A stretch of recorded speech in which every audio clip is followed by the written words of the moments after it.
exchange that is more dangerous than at any time since the beginning of the nuclear era, including the Cuban Missile Crisis in 1962. In 1962, it was the generals that wanted a nuclear exchange, and President Kennedy and Bobby Kennedy and the U.S. ambassador to the United Nations, Adlai Stevenson, refused. In this case, it's the president, it's the White House that is escalating toward nuclear war. And interestingly, it's the military that is resisting and is being overcome. And I want to dwell on this just for a second so we understand what's going on here. You'll recall that in early October, Keir Starmer came to Washington in the first week or two of his election as the new Prime Minister of Great Britain, pressing in conjunction with Anthony Blinken, the U.S. Secretary of State, and Jake Sullivan, the National Security Advisor, trying to compel Biden to allow the escalation that would enable a U.S., British, and French military personnel to be firing their own warheads into Russia from Ukraine. Lloyd Austin, the chairman of the chief of staff, the Secretary of Defense, stated clearly that this was a bad idea for two reasons. Number one, he says, attacking Russia in this manner is not going to do any good because the Ukrainians have basically already lost the war. And number two,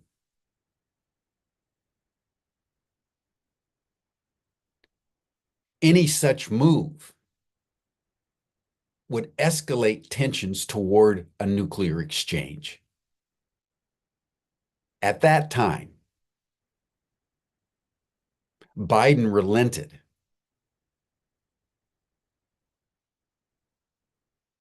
and refused to authorize. So what happened to change his mind?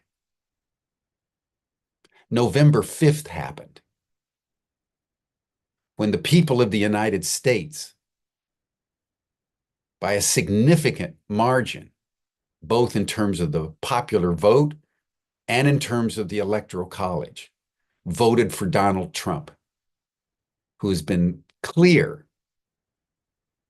that he is not in favor of ongoing escalations in Ukraine, and that it's time for the United States to stand down and for Ukraine to recognize the obvious, that it's lost the war and it needs to negotiate peace.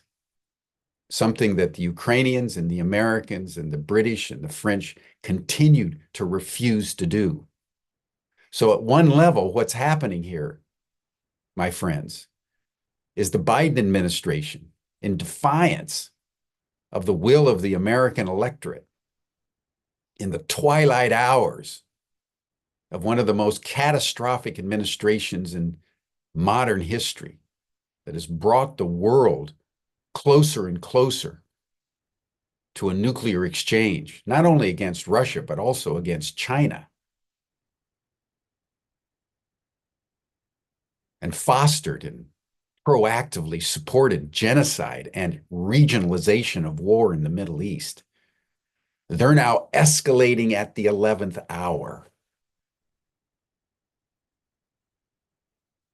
to make it virtually impossible for Donald Trump to extricate from the situation in Ukraine.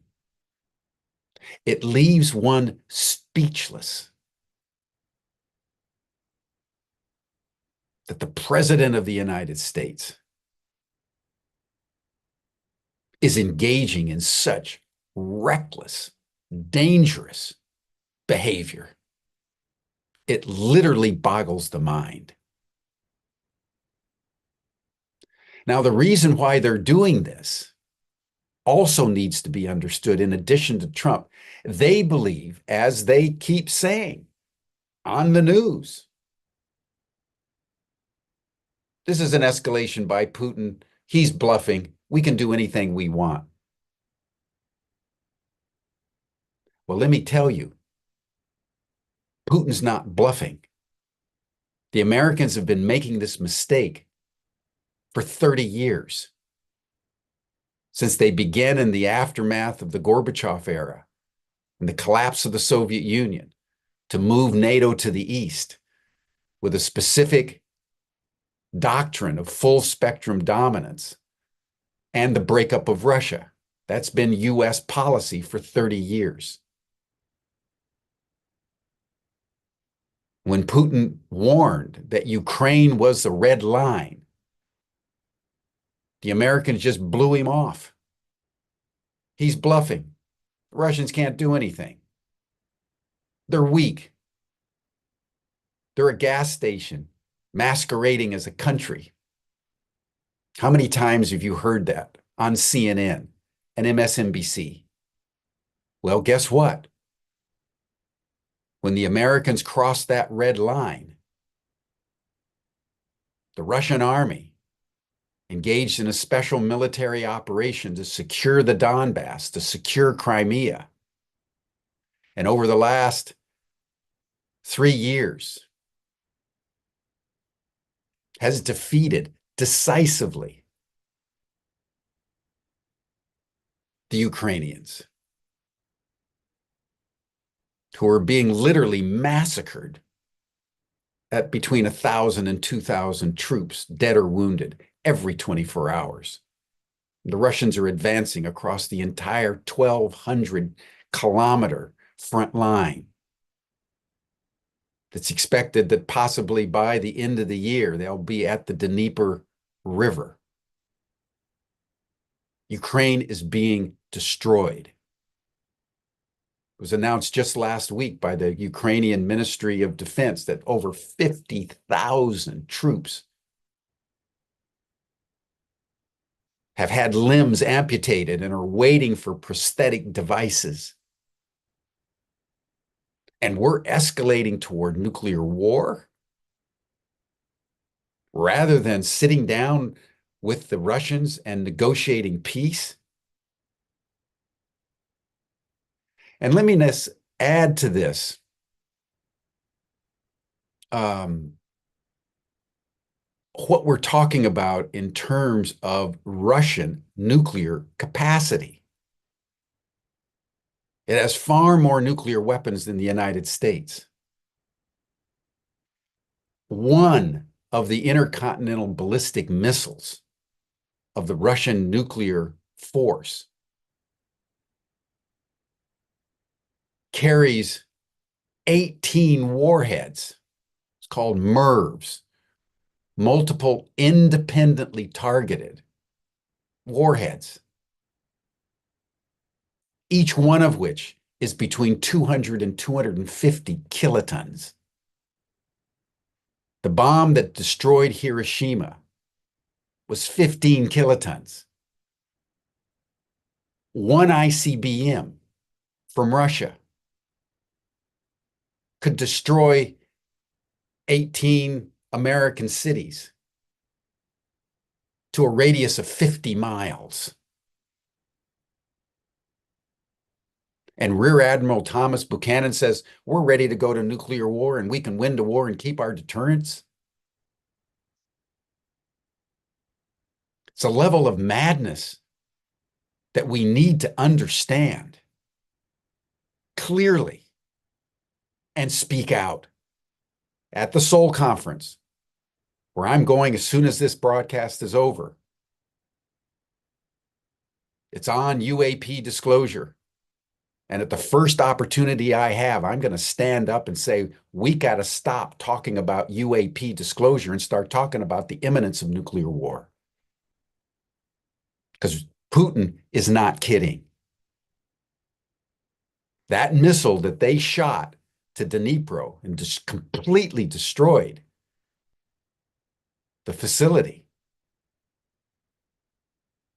was not only going so fast that there's no missile defense capable of shooting it down, but it was MIRVed. It was carrying multiple warheads, all of which could have been nuclear.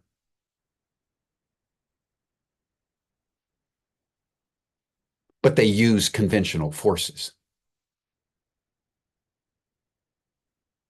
So we all need to just take this in and breathe and understand the most fundamental truth of the situation, that this is about aggressiveness from the United States. And all of you out there that, hate Putin or hate Russia, and believe that this was an unprovoked invasion of Russia into Ukraine, and the United States has to stand firm and save civilization, are drinking the Kool-Aid of the neocons. It's the same playbook every time, from Vietnam to Iraq to Afghanistan to Libya to Syria. You create the enemy and you just bring in the war machine and destroy the place. And then at some point, as we're going to do in Ukraine, like we did in Afghanistan and Iraq and Vietnam, we're just going to pack up and leave. But we're now confronted by an enemy formation of Russia that has more sophisticated weapons than we do, backed up by China, India, Brazil, South Africa, Saudi Arabia, Iran, and over 90 countries that want to join the BRICS coalition.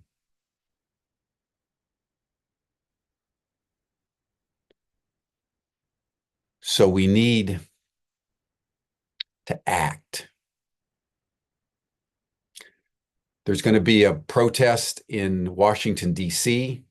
On December 7th and 8th. I'm sure that Code Pink will be involved in this. I'm going to definitely be involved in it. It's being organized by Scott Ritter and a coalition of groups that are already coming together to protest what's going on. And there's outreach to people internationally that wherever you are, however you can, we need to stand up today. And whether you write your congressman or your senator or the White House or 10 Downing Street or, the Élysée Palace in Paris, we need to stand up, everybody, and say we're not going to nuclear war. If we do not stand up, if we do not speak up, then we are complicit. Edmund Burke was right. Evil prevails when the good people do nothing.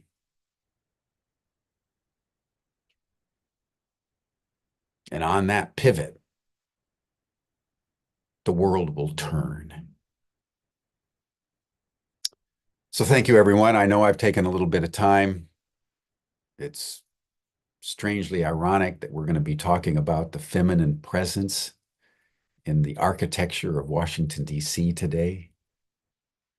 If there's ever a time in our entire history where we need the feminine, the sacred feminine, it is now, because this country has been taken over by the toxic masculine and patriarchal capacities in a way not seen since the dawn of time. Never before in our history have we gotten so caught up in our delusions that we're willing to sacrifice all human life, possibly planetary life, on the altar of our hatred of an enemy who in the end is just like us. So thank you. I want to now introduce Janice Hall, who's our host for today. I want to thank Janice for hosting in my absence. I appreciate the flexibility and the willingness of our community to face these hard truths. Lila, who will be speaking in a few minutes, will also respond to what I've been saying. And I'll be back on Monday for Humanity Rising all of next week. So thank you, everyone. Welcome to Humanity Rising, and I turn the program over to Janice. Thank you, Jim, and a very sobering moment it is. But, you know, as we address this sobering moment, we also recognize the polarity of the moment. And that is, as Jim mentioned in his ending comment, is that there's never been more of a need of the sacred feminine rising, and it has been, and it is. And I'll just make two quick comments before I introduce Lila Tresemer, because this couldn't be a better topic for today. The behind the scenes history of women in government and in the origins of the countries of the world is being exposed. And as such, so are the women rising. And I give pause today and congratulations. Well, it's the last day of the Conference of the Parties, the UN Conference on Climate, in one of the top oil producing states, which just goes to show you government. COP29 in Azerbaijan, a close ally of Russia. But we did have a win, and the win came from the women. Women's organizations and other organizations led by women, including Oil Change International and Women's Earth and Climate Action Network and more, have gotten text into the final documents. This is the last day with reference, and not just references, complete text on the just transition from a fossil fuel economy, which include text on the care economy, the foundation to the rest of our economy and the world. And this has been birthed by the women who have been a very, very powerful voice, Indigenous women and women from countries all over the world. So as one is rising, so is the other. And during this, fearful and chaotic and uncertain time, it really does require us to expand our consciousness. And so what we're going to do to access the sacred feminine and really bring it forward today is to have, I will introduce Lila Tresemer as she brings us back to the origins of Washington, D.C. and the role that the sacred feminine played in the foundations of our government.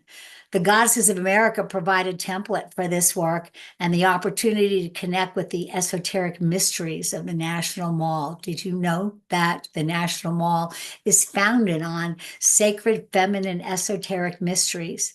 By knowing more and having a stronger basis in the spiritual influences of the National Mall, we can bring modern day influence to bear through meditation and sacred activist engagement. Based on universal principles, this meditation and Lila's approach to activism has been used by many people over the last 7 years in particular, working with geometry as prayer and focused attention. Because this battle, and see the words of war, even in the winning against war, we need to find a new lexicon. But this will not be fought just on the ground in the three-dimensional world. Part of our job is to work multidimensionally and interdimensionally, and with our ancestral voices coming through us to face these times. And my dear friend Lila Tresemer, from when I lived back in the days when I lived in Boulder. She's the co-founder of the StarHouse in Boulder, which is an active trans-denominational temple on this absolutely gorgeous piece of property. I spent many time there, and involved in incredible events. It's built on the transformational powers of universal principles, and she will describe these. And Lila and her partner David, who sadly, we hold David in our hearts because he made his transition and is helping us from the other side since last February. They've worked to remember meaningful engagement with nature, the stars, and human hearts. And they've done this for the past 32 years. And rather than saying more, I'll just invite Lila to come up here and bring us forward to where she is now and where she and David came from in developing this most sacred, incredible spot on sacred land in the Boulder Mountains of Colorado. So thank you, Lila. Thank you, Janice. Well, this is a sobering moment given Jim's insights to what's going on, and I feel like we can adjust and pivot and integrate, and I'd love to start that with us being able to just drop in for a moment. Yes, and then I'll leave. And take a breath. I'd like to invite each and every one of us to engage in what is sacred and holy and powerful for you, your personal allies, your spiritual knowing, your Gnostic awareness, bringing all that present into your heart, into your breath. And as has been spoken, that these issues have been with us for a very long time, the toxic masculine, the imbalance, and that we need to live, breathe, and activate at a greater circumference, at a different level of consciousness than these problems have existed on. So by inviting in our allies, we create ourselves as vessels for universal intelligence to move through us, to replace fear with an action of love and an engagement at the highest possible frequency using heart math principles, a coherent field, a deep faith in wisdom. Feeling those of us on the call and those who will watch later to actively build the coherent field, the quantum field, the miracle field.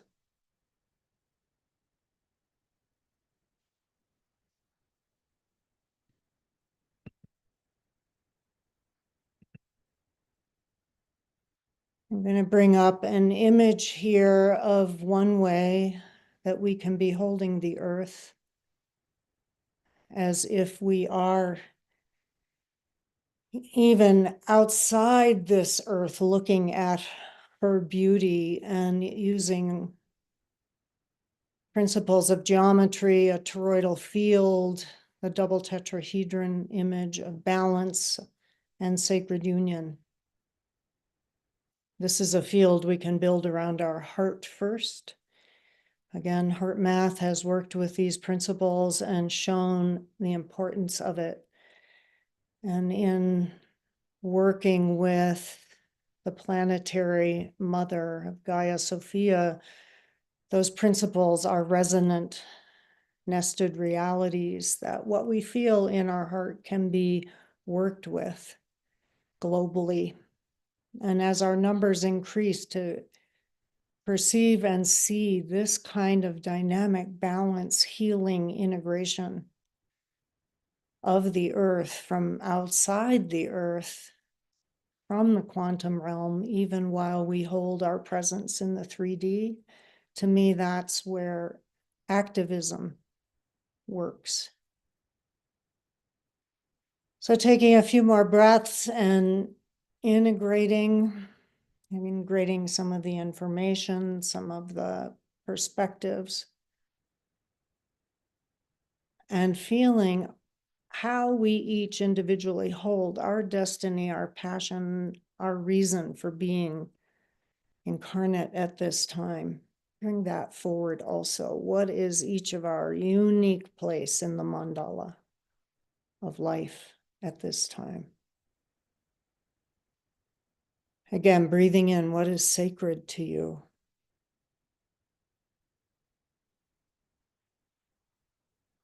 And becoming a vessel for that, that our hearts, hands,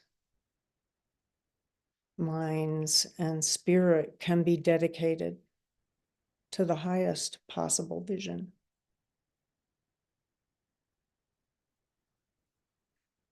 This next image superimposes that image over Ukraine and Russia and the surrounding European nations as well. This is part of the way that the field of people that we've been working with through the StarHouse have been focusing some of the geometries as prayer in this troubled area. So again, however you're guided to take a moment to breathe in all that Jim shared around the inflammatory reactivity of this area and the global acceleration. Just to feel outside that there still exists potential patterns of perfection, of flow, of some mysterious movement of geometry and toroidal field that can be held by the folk souls of these nations, can be held by the great dynamic presences of the elements and the elemental beings. In my mythos, by the angels and archangels, or the unseen world that also is activated at this time to assist. And sometimes what we need to do is ask for help. And ask for help and be a vessel for that help, that vision to move through us. So again, letting that be what's organic and natural and empowered, given your path and your place in all of this, to quietly or out loud ask for that help and then feel it moving through you to the planet. Feeling grounded where we sit, connected to the gravity that holds us to the heart of Gaia Sophia, and then feeling the levity that lifts us into the spirit world of star wisdom, earth wisdom, star wisdom.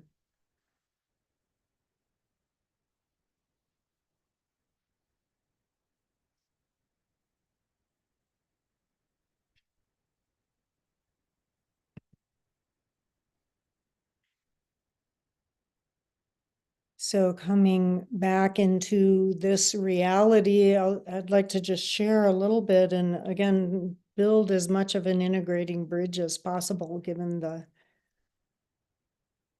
sobering place of Jim's awareness about what's going on, given that, as he said earlier, the news feeds are not carrying this.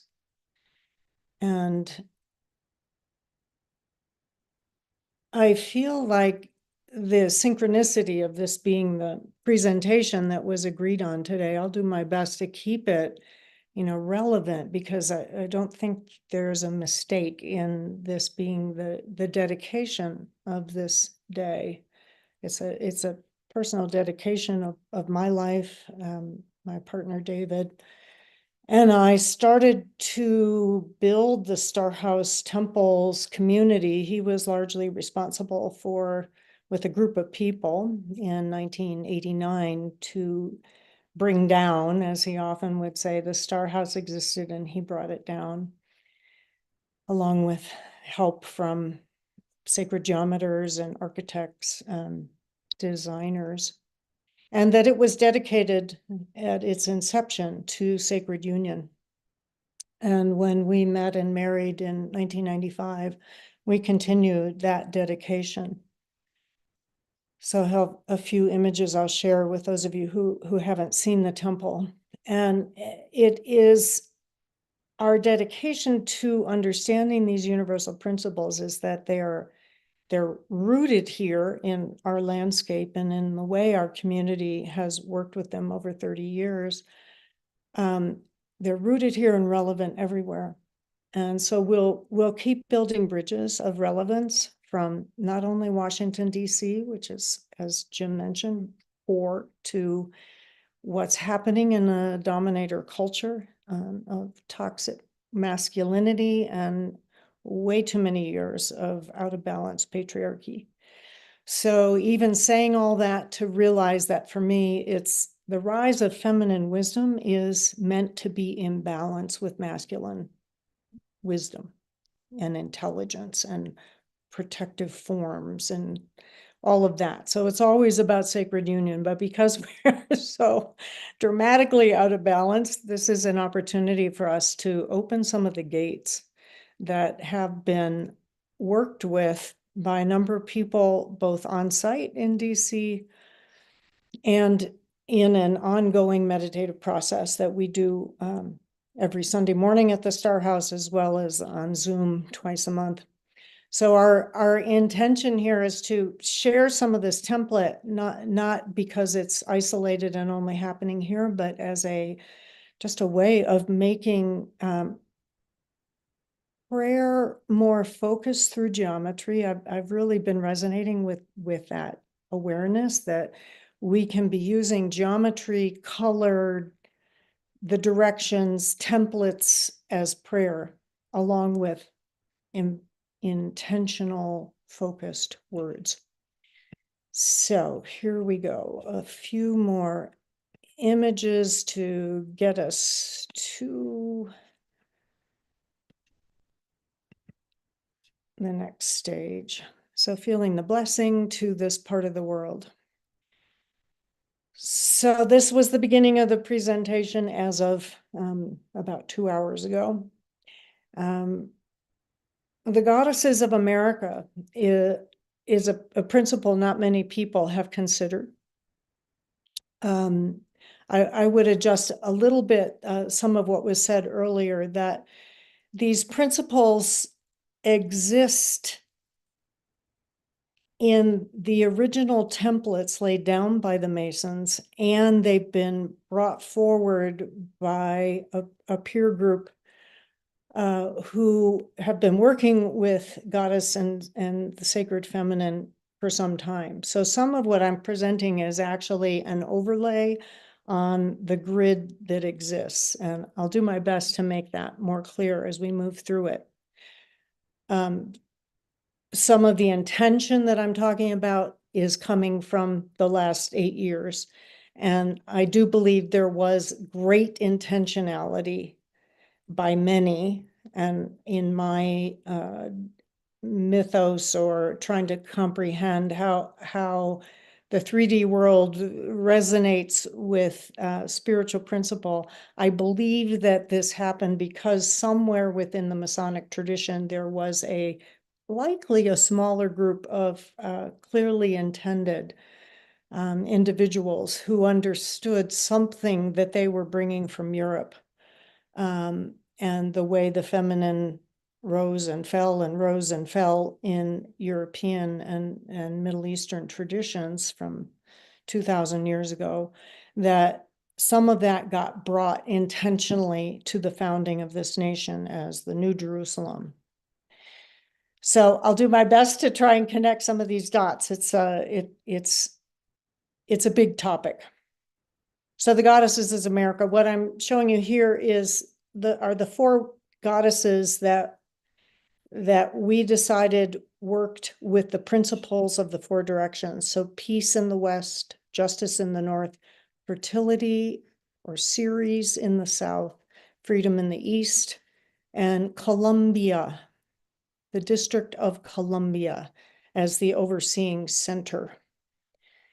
pausing in this moment to feel the indigenous wisdom that was so deeply present in those early years of the founding. The Haudenosaunee, the Six Nations people, the Mohawks, the Oneidas, the Onondagas, Cayugas, Tuscaroras, and the Senecas were all brought together by the great peacemaker, Hiawatha. And that's an important relevance even as we each sit wherever we are in the world, to feel that we are part of now what the indigenous people understood about connection to the land, about the animism of the livingness of the elements, about the wisdom that is inherent in this planet. By her very being, she exists. And they understood that. And I believe they are part of the answer to how we get through this.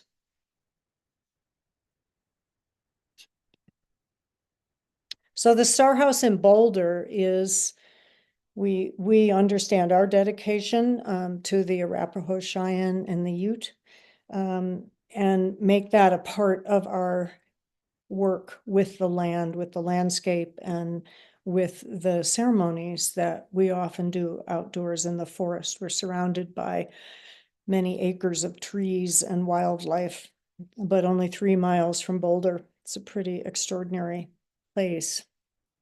And it's the inspiration for this work and has provided us with a template of universal wisdom and sacred union, and put up both of these images, one obviously in the middle to kind of emphasize this connection to balanced masculine, feminine, to equanimity, to a symbol of the equinox and of the Tao, the yin and yang, and all the kind of ways that balance and union can be understood as flowing from a star wisdom perspective through a mandala of a grid into, in this case, into the temple or into the planet. It's a nested reality, as I mentioned. It all works together, and what we learn about our own body, we can apply to physical reality by working with templates. So the StarHouse was designed with the zodiac in mind. With, it's called the StarHouse. If you can picture a astrological map, when you've had a chart done, there are 12 houses, so there are 12 pie shapes on the floor. The only thing that exists in its pure space is the earth in the center. Each one of these tree posts that you see, there are 12 of them that surround this circular area. Each one is dedicated to the 12 zodiacal dancers, as I think of them. And in a way, this temple maps, it is an altar. If you can step out of time for a moment and picture the earth and the ecliptic that the planets and the sun and the moon move through, that's what the StarHouse is, an altar replicating as best one can in the 3D world, how to be in awareness of planetary movement around the earth, of the sun and moon, new moons, full moons, of the seasons. And because the building was built in perfect orientation to north, south, east, west, we work very strongly with the 4 gates of those directions. It was oriented when they were sighting it to the North Star. So we know always when we can see the stars where it is in every season. So overlaying, you can see behind here the same image I just had up of the StarHouse and the floor. So north for us, in the direction of Capricorn, we're working with north as earth, east as air, south as warmth or fire, and water in the west. This is the template. This is, what's true in this little diagram is the directions, right? I think we can all agree. which direction north is, and you can kind of feel into it right now. Where is north? Where is the sunrise? Wherever you're sitting, just to orient, those are true. The application of the elements, we chose this wheel, so to speak, or this medicine wheel. There are different templates, different indigenous people sometimes have different assigning of the elements. So if you work with a different wheel, that's great. It's a template. We've worked with this wheel for 30 years now. And it's our understanding that that was the same wheel the Masons worked with, given what we have researched and experienced in the 4 directions of the National Mall. So this is the background of this image is called the Macmillan map. It was about 100 years or so ago. I just love it as a work of art. It's so less busy than looking at an actual satellite image, but it is the National Mall. And then I've overlaid the images of the goddesses that I showed in the beginning. These energies and statues, so to speak, represent principles. The statues themselves are not necessarily in those 4 directions, but the principles they represent flow with the understanding of these directions. That'll make more sense as we move along. So if you go to the east, air, this is the goddess of freedom. She does stand. She is the one that is in that direction. She's on top of the dome of the Capitol in the east. In the south, the energy connects to the Jefferson Memorial, which is directly on the north-south line. And the principle of the South in this wheel is all about high noon, growth forces, fertility, and the West, the energy of water, peace, the flow of peace as it relates to Lincoln's life and dedication. A Lincoln Memorial is in the West, and the White House is in the North. Principles of justice. So 4 other words that can kind of work with this in the East would be light. In the South, life. In the West, love. And in the North, law. The District of Columbia, Columbia being, she's in the center here, by the way. So she shows up in relationship to the obelisk in the center. So again, just the premise here being that the Masons understood working with these 4 directions. This is their template over the National Mall was clearly intentional. And as we've worked with this template using the same elements, we found that there is a resonance to the same Celtic wheel with the elements as I showed them earlier. So a little history about the District of Columbia. So Columbia, a lot of people think comes from Columbus. I don't believe that. I believe that it was an intentionality that Columbia, more related to Columba, which means dove in both Latin and Italian. And again, I think that we get to decide when we work with a template what has meaning for us. So this, again, if there's anything I say that doesn't really resonate, that's totally fine. This is, some years of finding a template in a way for a group of us to work together in a coherence in a way that I do believe matters and can make a difference. So throughout the District of Columbia, so you see it there, it's designed as a 4-square diamond, again, in relationship to the 4 directions. It was intentionally laid out that way. It's 10 square miles. I love that it's surrounded by Virginia and Maryland.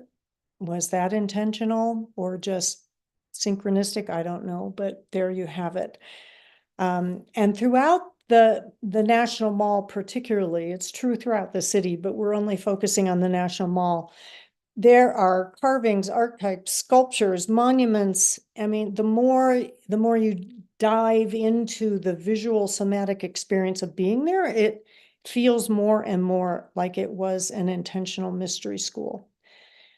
Because of the dedication I've had most of my life to understanding where is the sacred feminine, this image as the dove in the center, Columba as dove, Columbia, I wanted to include it as we see her also holding the earth. And the mother of the world is in essence the Holy Spirit, which even in Christianity is often understood as the dove. So pausing for a moment to honor a vision of Nicholas Roerich of the mother of the world. I love this quote by Chris Bamford, who is an anthroposophist. In an introduction, he wrote on Isis Mary Sophia. Though it is difficult to say who she is, wherever we turn, we see traces of her coming. As she draws near, much that was forgotten is re-entering consciousness, not only as memory, but also from the future as possibility. It demands that we rethink who we are, whence we have come, and whither we are going. So again, if we can each just pause and take in this quote in light of everything that Jim brought, and also feeling, even before hearing his sobering report, to feel all the kind of chaos that we've all experienced in these, I mean, how far back do we go? But let's just say in the last, months, the uncertainty, the feeling of, not really even knowing what's going on, not knowing what to trust. When I recenter around the awareness of the sacred feminine re-entering consciousness, not just as memory, but also from the future as possibility, I start to feel my own possibility to have some way of holding space for where we're going. So for me, that's what the sacred feminine represents. She is the mother of the world. She's the mother of this planet. She is the Gaia Sophia energy of this place that we all call home. Columbia, just taking a moment to visit her historically, before 1930, everyone would have known who Columbia was. They might not have thought of her as a goddess, but not everybody was being dressed like that.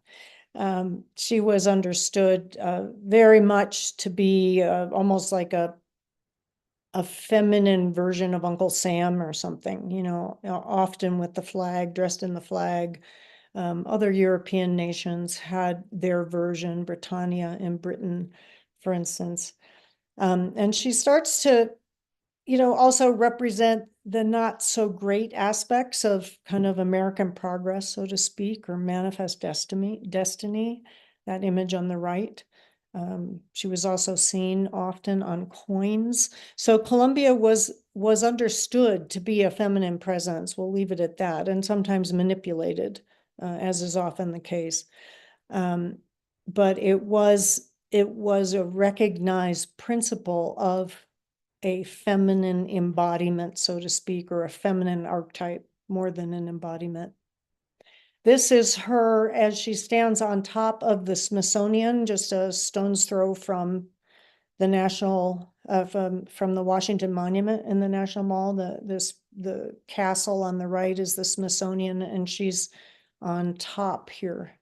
So part of our dedication in understanding the mall was to find some of these archetypes and to kind of bring them, off the rooftops and back down into some way that they could be engaged with and understood as principles, not as statues. The statue is only a way of embodying something that we can see and, appreciate as art. This statue by Caspar Buber, he was one of the designers of many of the beautiful statues around the mall. So I just presence her as the strongest version of Columbia currently in the National Mall. I wanted to mention there was a earlier slide that talked about, being able to see some of what was built into the design of the National Mall, and how, again, it can give us a tool or an anchor point for doing ceremony. So just to say that the reason we're going through some of this is to give us anchor points, like to take a collective, coherent manner of focusing energy and attention.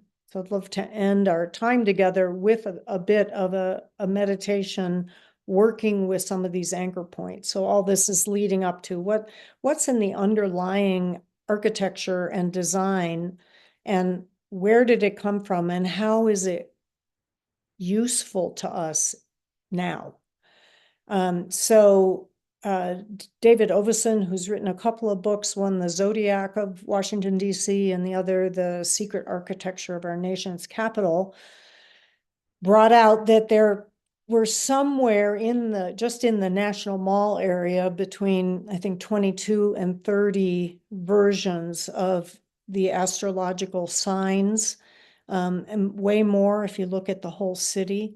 And that's way more than he's found in any other place, major European cities of Paris or London or in Spain or even in New York, way more. So these are some of them. This is the floor of the Library of Congress. This is the sun in the center, and then each one of these circular images on the floor, each one is about 2.5 feet, inlaid marble of the 12 zodiacal signs. It's the main hall. It's just a beautiful representation of the zodiac. This image is in the halls of the Capitol building. Leo, July, Virgo in August, September, Libra, the scales, all 12 line the hallway. This also, Cleo, the wagon of history, or the monument to history. Cleo, you can see her clock. She's the history marking time, and she's standing on the earth, and the zodiacal beings, this is Sagittarius, Capricorn, and Aquarius, can be seen under her chariot. And this image also is looking up to a beautiful image in the Library of Congress, and you see the astrological, you clearly see Sagittarius here. This is Capricorn, Aquarius, Leo's down here. So over and over and over again, these were built in and designed and represent, at the very least, the awareness that the Masons had of how important the stars were, how important it was that this nation found itself unfolding in some kind of direction connected to a bigger picture. I personally feel strongly that we need to return to that. It's like the Einstein quote, you never solve a problem at the level of consciousness that created the problem. We have to expand and get bigger. So I'm going to just actually pause here for just a moment before I go into this, and just see, Janice, if you've been monitoring any questions or comments, this would be a moment where we could just pause. It's meant to be like the basis, and now we're going to go into the 4 directions with a little more specificity, and then end with a brief meditation. So anything that people want to speak in the chat, or that you want to bring, Janice? There you are. Yeah. There was a real resonance to, actually, it was my comment about working on changing the lexicon so it's not so warlike. And, Connie mentions the American mind, spirit, and democracy was birthed during the 54 years of peace and friendship between the Mayflower Pilgrim separatists and the Native Americans. And so that was an interesting comment. They're mostly comments, not particularly questions. If you have a question, please put it in the chat, a specific question. But there's a real resonance to understanding the divine aspects of that were anchored into this, what seems to be very sacred land of our capital, unbeknownst to many people. Let's see. Oh, somebody says, oh, the Oval Office is linked telepathically to the president's church a few blocks away. Cabinet members can sit in church and be connected. I don't know if you know anything about that. Well, that's worth commenting on for a moment. I'm not aware of that particular link, but a lot of people have made the link between kind of the Oval Office and the very phallic symbol of the Washington Monument, of the obelisk, as kind of a masculine, feminine interconnection as well. And I think there are a lot of mysteries, and there are not a lot of reliable sources about those kinds of insights. I had a very deep connection with one of the Coloradan Masonic. He was the head of the Masonic movement in Colorado and had worked closely with David on the design of the StarHouse, and he and I were in some conversations, and he passed just weeks after David did this year. And it just there's mysteries that have not been written down. And David Oveson, I think, has done as good a job as anyone has who's not actually a Mason to help to unravel them. Then you get into the inquiry, well, how much do we really need to unravel versus how can we work with some of the principles that exist in order to like hook the star wisdom to places on earth. That's sort of the image that works for me. I don't know if any of you have like walked into like an old cathedral in somewhere in, say, the south of France that hasn't been well tended, but you can still feel the potency of it and the potential that still lives in the holy that was once invoked. And I say the south of France because I feel like there was a different kind of intentionality around some of the churches that were built there in relation to Black Madonnas and some of the Gnostic, Cathar, Magdalene traditions. But there's still a potency, and that's kind of how I feel about this country. I feel like we still have a capacity to reinvest in a vision, and that this place and its orientation gives us an opportunity to work with something that's actually in a template. It's not just random.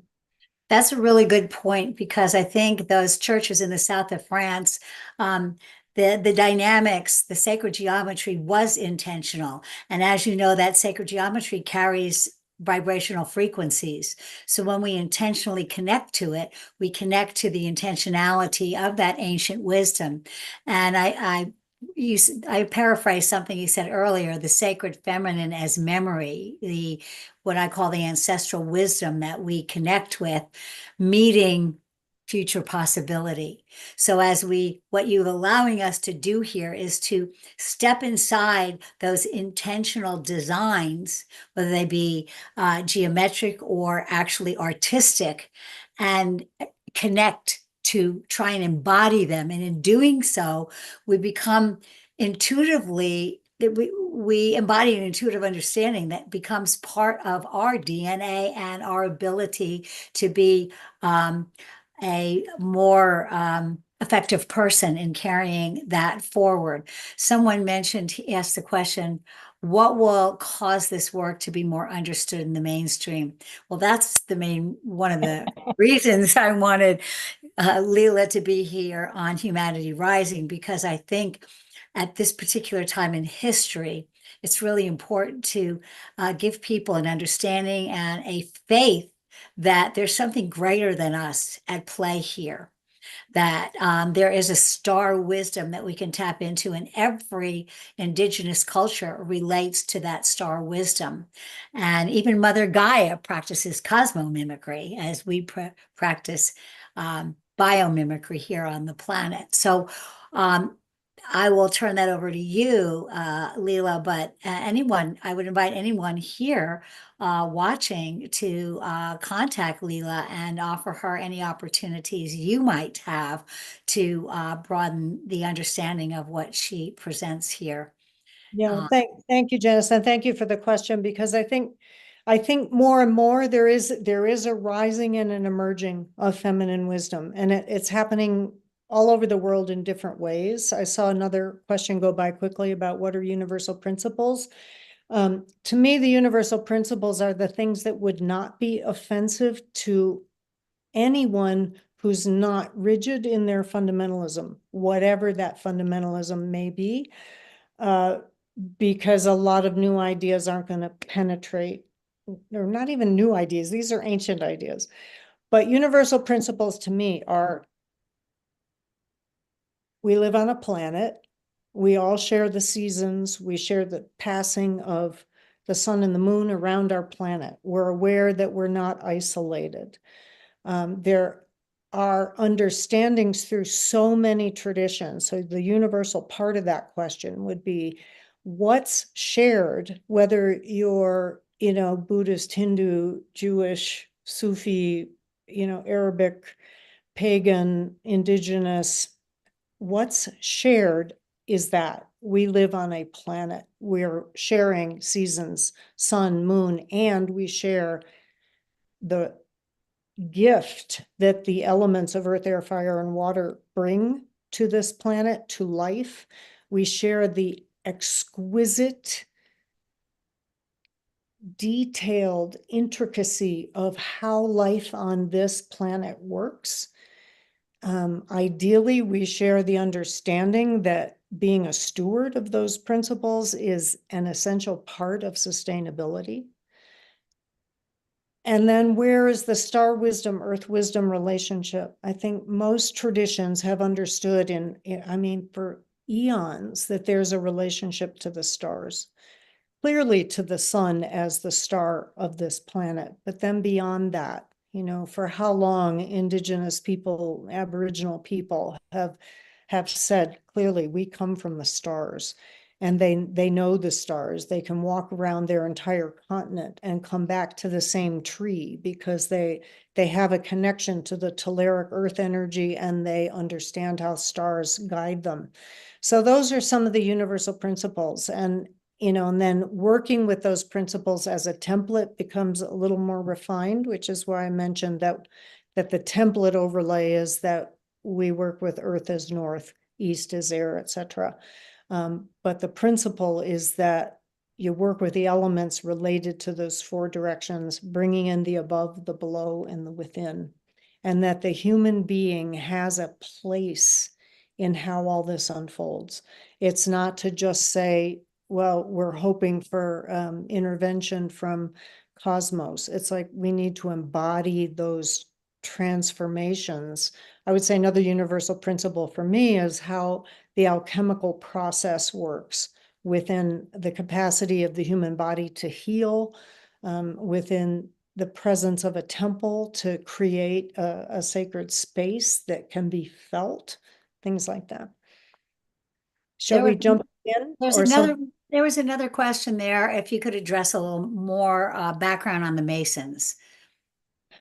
Because they get a bad rap in some respects for lack of understanding and for how they've emerged in the modern day world. So, well, I think that it's important to hold both. That it's a brotherhood that has a long standing. It's manipulated, and it also has a history that's kind of undeniable. That somewhere between a third or more of all the presidents were Masons. Not all of them acknowledged it. George Washington was the Grand Mason, Grand Master of the Masonic Temple, and when he dedicated and laid the foundation stones and cornerstone, he was shown wearing, in many works of art, showing wearing his apron, and that apron still exists, of the Grand Master. So they've had an influence. I have a personal belief, we'll call it, not based on an actual fact that I can track yet, that in Europe, the Masons were, for the most part, a lodge that was dedicated to building temples and churches and working with sacred geometry, and they were a builders guild. At a certain point, after the Templar wipeout, and the Templars were made outlaw, a lot of them, to escape persecution, went into the Masonic order. And I think they had something to do with creating some of the mysticism. Again, Templars, good news, some bad news, but there's something at the heart of who they were and what they served. Many feel that they were protecting something of the sacred feminine and had a direct relationship to the Cathars, who were more than likely the living stream of Mary Magdalene's actual church. So, I mean, those are some of the connections and connecting the breadcrumbs that I've made, and I can't, some people agree with it, some don't. I'd like to make a comment here that's a little off this subject, but something that some research that you spent a good deal of your life doing that I think others would love to know about, that you could address briefly, and that's your connection to Mary Magdalene. I know Lila and David did traveled the pathways that Mary Magdalene was supposed to have traveled through history, and she wrote a very stunning play called My Magdalene, which is a woman's journey back in time to having reincarnated from being Mary Magdalene. And I'm just in love with this play. So she has a deep history in the sacred feminine, not just from research, but from traveling and embodying the places and these sacred geometric artistic parts of our planet that I think is absolutely amazing. Well, thank you for that. And that would be a whole other conversation, I think. But yes, I am very dedicated and connected to the sacred feminine of Western esoteric tradition. And I think it got intentionally snuffed out shortly after, if one aligns with the Christ story, after the crucifixion, resurrection. And as a myth, it's a living myth for me, that she was an initiate. She clearly existed and had a big influence in the south of France. And a lot of people feel like she was the seed that brought alive the teachings of the true nature of what Christ's message was, which was live simply, live in nature, learn how to heal. And that's what the Cathar communities did, right, when they emerged in the 11th, 12th, 13th century, until they were wiped out. So there's this constant, rise, fall of feminine wisdom in the West. We did that trip in the early mid 90s, before Dan Brown's book made her like a, rock star. And more people started to rethink as a result of the enormity of that book's popularity, which I can only say, it was an okay book. But that it became one of the best-selling books to me is because she was ready to be seen differently. So I've always been grateful that was the outcome. I want to bounce back into the rest of these images, and we'll have a chance to communicate a bit more afterward. This is just the way of looking at how to take a template and make it a little bit more embodied and relevant, so we don't just leave with concepts, but actually take the concepts and then work with them between flow and form. We're still looking at the template as a form, and then we'll take a few minutes to experience the flow. And again, to just bring this back to Jim's comments in the beginning, that this country has been propelling toxic masculine principles for too long. And if we don't find a way to reignite the spirit of divine feminine wisdom, which is embodied in everything I think everyone on this call cares about, the integrity of the environment, taking a stand for the health and the vibrancy of the elements, and yeah, and that to even be considering nuclear destruction as some way of maintaining peace is insane.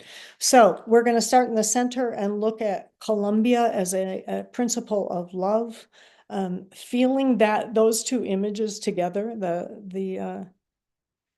the goddess on the left and the symbol in the middle, this 555-foot monument, 555 is a Venus number, a goddess number. So Columbia's on the left, top of the Smithsonian. On the right, I just wanted to include, because this is the Washington Monument, this is an 1870 version of George Washington looking very much like Zeus. And I'm pretty sure George never dressed like this. And there's something about the way we overlay and kind of idolize the Roman Empire.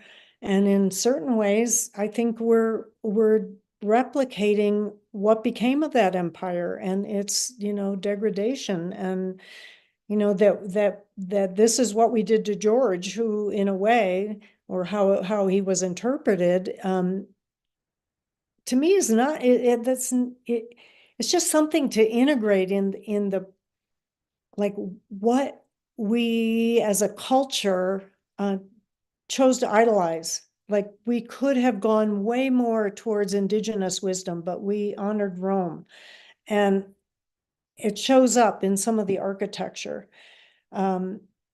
So I think that there are a lot of symbols kind of left behind in the design. This was a very controversial statue and got moved around to several different places. Anyway, there'll be a little bit more about the influence of Rome.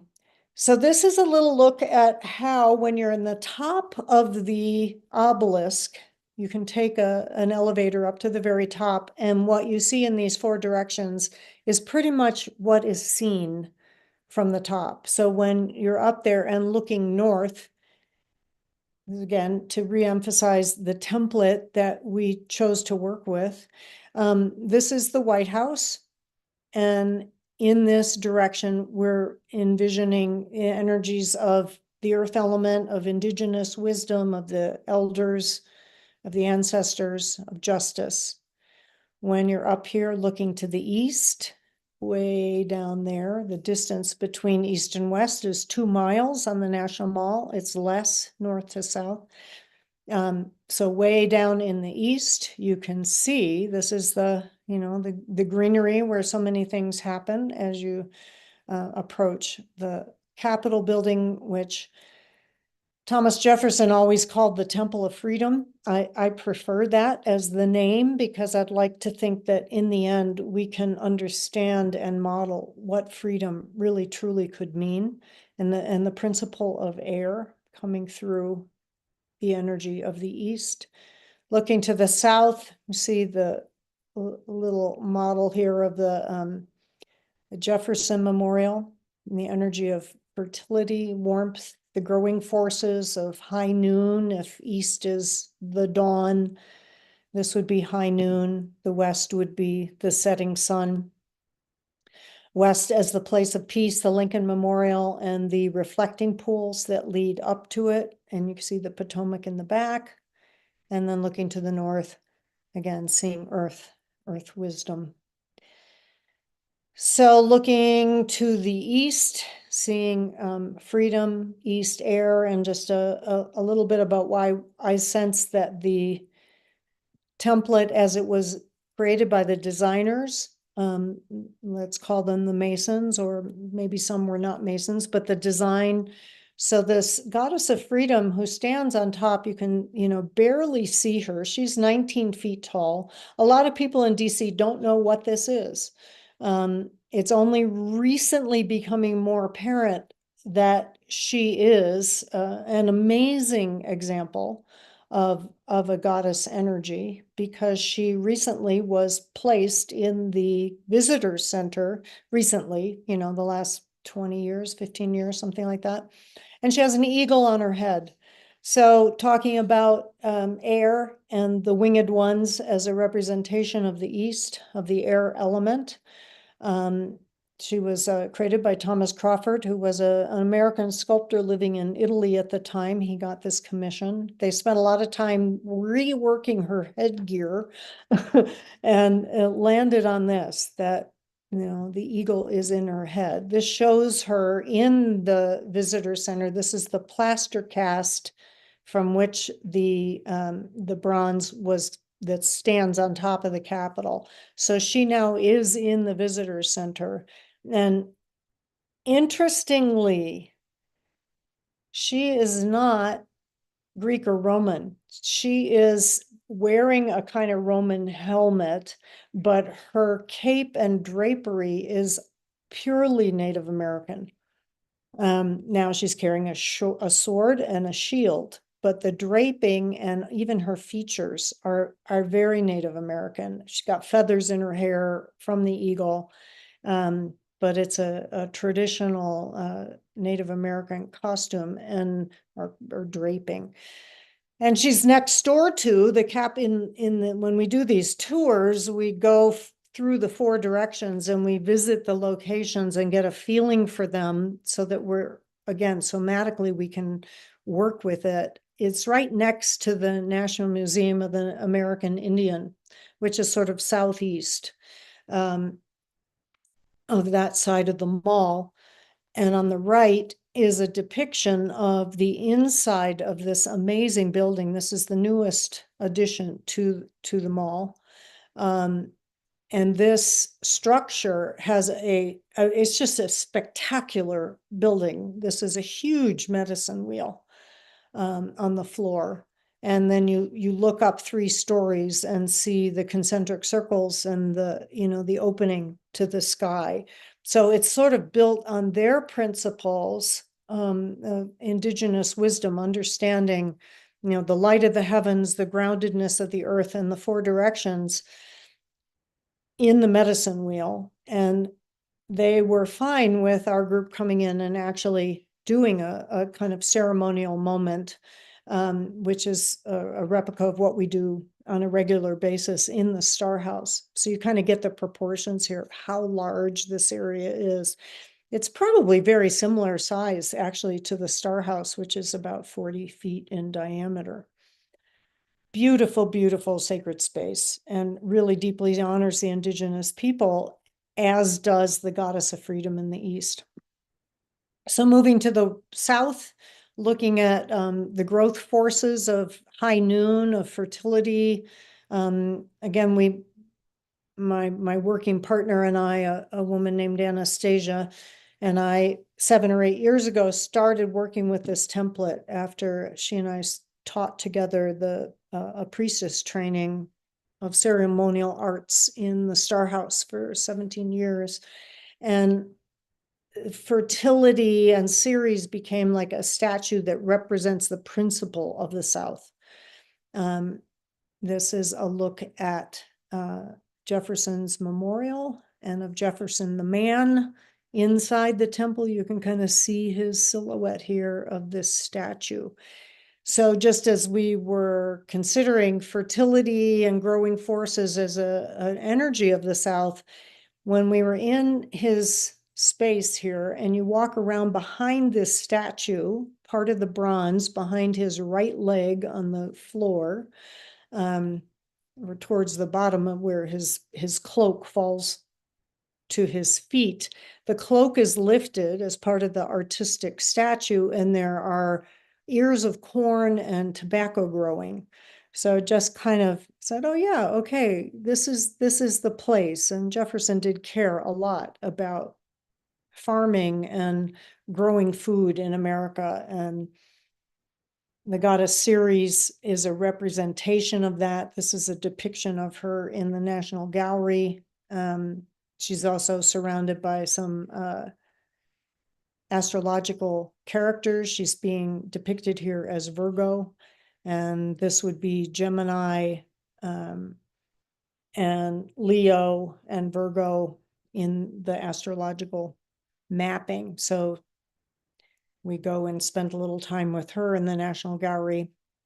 This just gives you a bit of a perspective of the enormity of the temple and the proportion of it. This particular design is taken directly from Rome. This is the Pantheon in Rome. This is the Jefferson Memorial. So just to reemphasize this architectural significance of what this country was trying to model itself after. And I think it got a little complicated, bringing in Greek and Rome, Egypt, Native American. It's also kind of a diversity that could be powerful. The Pantheon here was dedicated to all the gods. And whenever you see a temple that has a rounded roof like this, it's understood that it's a feminine temple based on kind of the roundness of pregnancy. Take that for what it's worth. I love this quote of Jefferson. A community of small farmers, land property owners will be the only assurance that the freedom of our republic offers will be guaranteed to each and every citizen. Again, Jefferson, complex person, has to be seen in the context of the time he lived in, but he was dedicated to growing and, yes, had slaves and property ownership, complicated issue, but he was dedicated to growing food. From the south, we move to the west, the place of water. Peace is the statue here, connected to the Lincoln Memorial. The waters of the reflecting pools that lead up to the Lincoln Memorial, probably the most visited of all the memorials, and the incredible suffering you can see in his face here for the job or the duty or dharma that this man held in trying to, maintain the Union. He did not want war. It's also interesting just to note this goddess of peace statue, which is part of the naval statue, is falling apart. Looking from the Lincoln Steps down the reflecting pool to the obelisk, if you keep going 2 miles in this direction, you get that east-west line. And this is the reflection of the Parthenon in Greece, which Lincoln's memorial was designed after. Parthenon was a dedication to Athena in Greece. So that brings in sort of the Greek element. And the words over Lincoln's memorial: in this temple, as in the hearts of the people for whom he saved the Union, the memory of Abraham Lincoln is enshrined forever.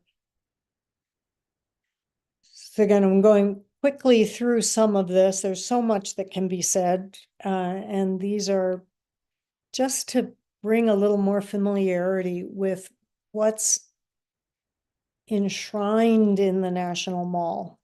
These many connections to different traditions, different histories of Rome, Greek, Egypt, and the Native American. So going to the north, looking at the goddess of justice, the White House,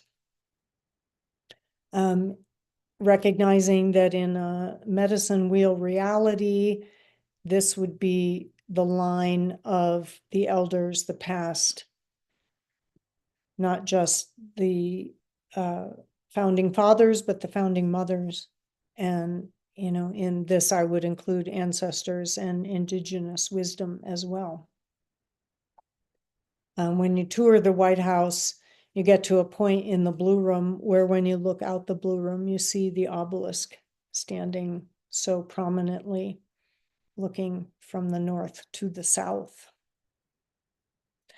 So before we go into this meditation, I would say that sacred activism becomes a really key principle, at least in my life. Like, activism for me is something that I think all of us need to consider, as Jim was speaking about, how do we, attend marches, like be active in calling Congress people. Absolutely all of it is necessary. For me, and sacred activism becomes something about being aligned with something greater than my human self, and aligned with the creators and sustainers of the earth, the sun, of cosmos.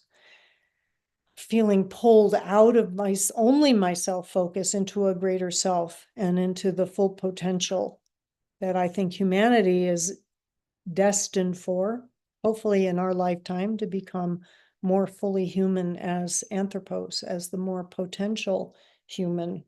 And that when we can hold templates and prayers and activation at this level, I think we have the opportunity to build a coherent field to help bridge to a miracle field. This is a very, very simple pattern that speaks to that principle, that in the center, because StarHouse is round, we do this pattern a lot to help people work through issues where they're stuck. And you can label the concentric circles in different ways. In this instance, if we see the center circle as ourselves, as our life, as, why we're here, what we're here to contribute. This is sort of the realm of the story or the drama of the individual self. The second circle out becomes the opportunity to look at a deeper psychological understanding. And if we're looking at it with this template in mind, it could be working with the archetypes of the goddesses of America, of Columbia, or the goddess of freedom, or whatever our allies are that help feed that kind of etheric and astral energy beyond only our personal self. And then going out to the farthest circle is really the highest nature of the sacred feminine. When you step just outside the circle, it's really the ineffable one, where there is no distinction of masculine or feminine. And from out there, it's all being held in the mystery of the one revealing itself through space and time. So I bring this up because I feel like activism on this level needs to happen, kind of in this outer circle, sort of between the archetype and the ultimate principle, that we become a vessel for that we hold something so remarkable that brings the wisdom of the stars into, the balance necessary for the earth to make it through this particular process.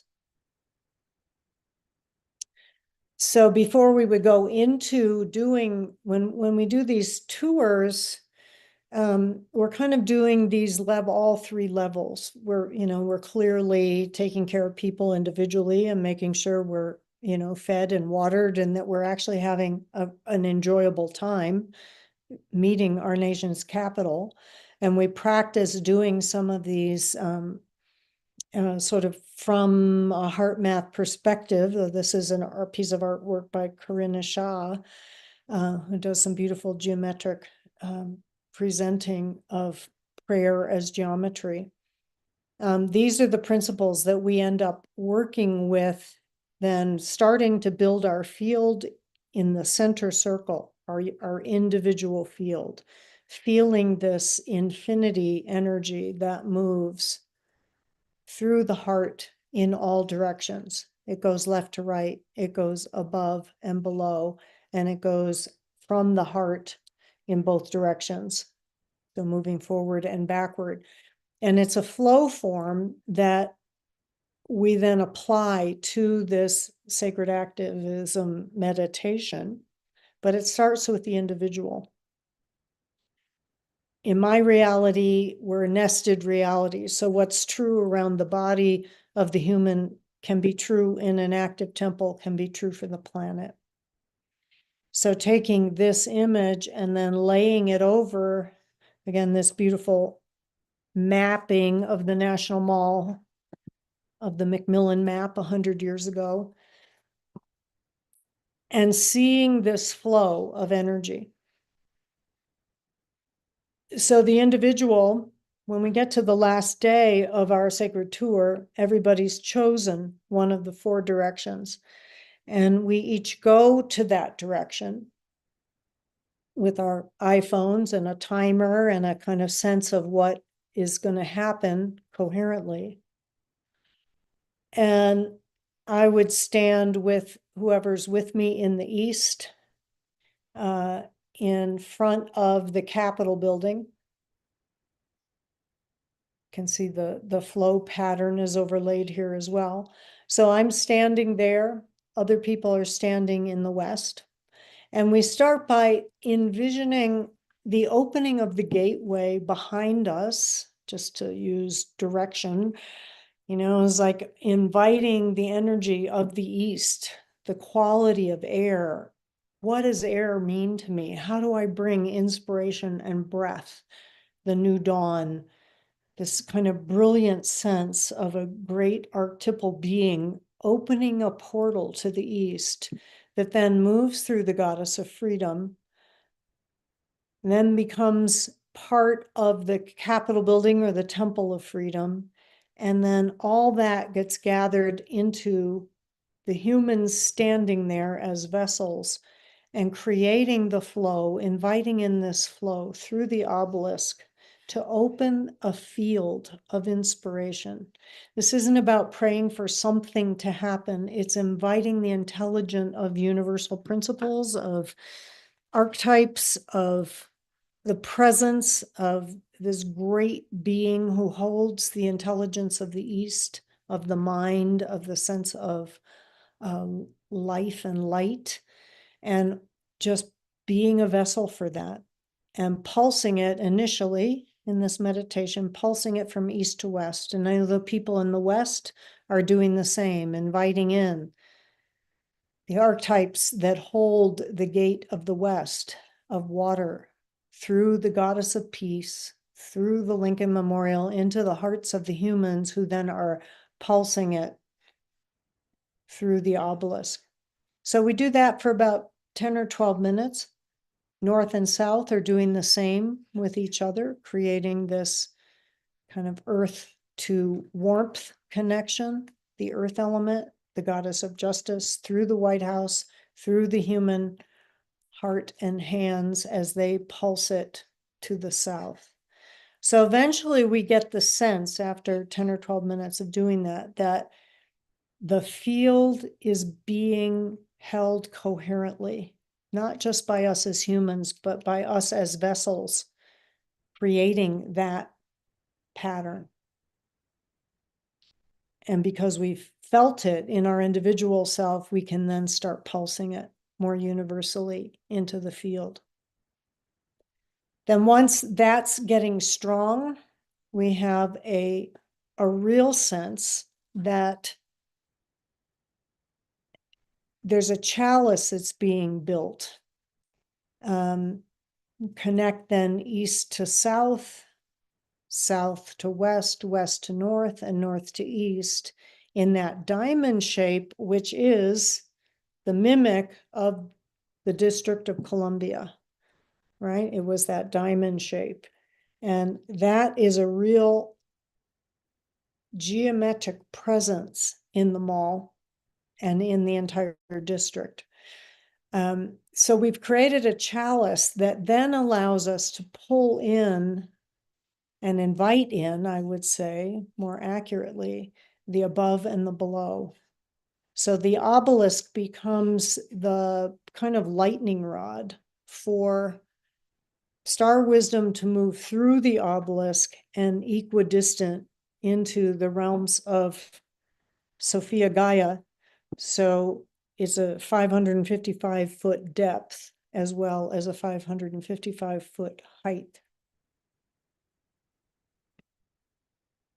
So I'd like to just take a moment to encourage us to just drop in for, the next few moments in, I'll say a little bit, but invite us into a silence and bring in some of the issue of what Jim brought and kind of work with it on a planetary level beyond just the DC template, because it would be like, when a physical organism is having an issue, if it's an issue of the heart, the whole organism is impacted, and the entry into creating balance and reestablishing homeostasis and equanimity involves the whole organism. So if we're dealing with an issue on the planet, we can work with an acupuncture point or a very specific location, and especially like Washington, D.C. in this instance, and invite in these principles. So let's do that, and then there'll be time for a little more engagement. Yeah, let's our time is almost up here, and you have planted some absolutely stunning seeds that I know all of us can take with us. And are you still going to be able to join us in the chat for a few minutes? I know you Yeah. have a schedule, but so we're all starting late, but I felt it was important that we allow Lila to come to the end, because um, is this kind of sacred activism is exactly what we need at this moment. And to take the last few minutes to embody it before we go back into the chat and start engaging with our left brain with questions, I think is really perfect. Stan has put access to the after chat into this chat. And so as soon as we end, which might be a bit abrupt, you can just click on that before we end, and it'll take you to the chat Zoom, which will be hosted by, I'm not sure who's hosting it today, if it's Shannon or not. So let's just take, how many minutes do you want to take? I'm just going to bring this back up. We'll just a few, just to get the embodied sense of it. So Absolutely. taking a breath, and whether you've been to the mall or not, we've all seen it enough to know. So choose one of these 4 directions: east, freedom; south, fertility and warmth; west, water and peace; north, earth, justice. Just choosing one, whatever you're drawn to in this moment, and envision yourself standing and being open to that which flows through from a greater level of consciousness and begins to pulse through a center point that reaches and bridges heaven to earth. And let that pulsing through your heart as a vessel for these greater energies be a pulse and an invocation to that quality that you're working with: peace, fertility, freedom, justice. And envisioning the hearts and minds of all who are involved in this global issue being inspired by something greater than manipulation, war, greed, control, domination, toxicity. It's like to inspire an inspiration from a greater place in consciousness to influence their action, their choices, and that we stand as potential human, as anthropos, to hold what's possible into the future of divine feminine balance and harmony, combined in sacred union with masculine form, protection, all those aspects of the masculine that can be held as sacred in relationship to the feminine. So just a few more breaths. knowing you can come back to these images at any point if you're called. And just to get them on the programming, Jim said to include any follow-up. This gives you a StarHouse and the programs that we offer, and also the possibility that we would gather in some way for an actual on-the-ground journey. Okay. I think we'll say that brings us to an end. And moving into the chat room that people would connect. Yeah, if for some reason you can't get into the after chat with that link, you can go to your email and it'll be there as well. Here is a link to the StarHouse. And I want to thank Lila for giving us some outstanding tools outside of time to face this challenging pivotal moment where some may feel helpless, but as you see here, none of us are. None of us are. Well said. Yeah. So we'll see you on the other side. Okay. Blessings to all. Thank you, Janice. Thank you, Lila. For attending. And I'm not actually sure what I do. You click on that link. It says open Zoom room. Yes. That's where you go. Got it? All right, we're going there now. Going there now. Got it, everyone? It's also in your